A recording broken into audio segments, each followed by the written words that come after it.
Hello and welcome to Financial Beginners. Today I am back again with a new video on how to send invoice on Payoneer.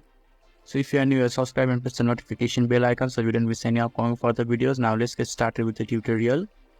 So firstly, you need to open the web browser of your choice. After that, in the search bar that is on the top of the web browser, you just have to type Payoneer.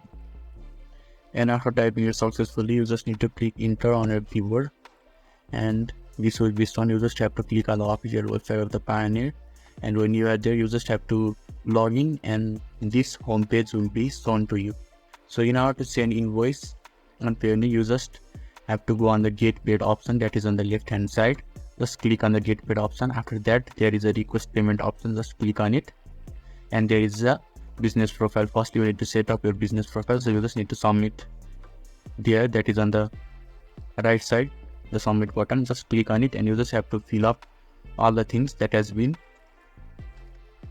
asked by the Payoneer. After that you just have to click on the submit button and you can verify the information, and when your business things has been verified successfully, then you just have to enter the name or email of the person with whom you are asking to get paid. After that you will just enter the amount, and above the description you just need to add the description, why are you getting paid. After that you just have to click on the button that is shown in the screen and you can send the invoice successfully. So this is how you can send invoice on Payoneer successfully. So if this video is helpful to you, give a thumbs up. Thank you.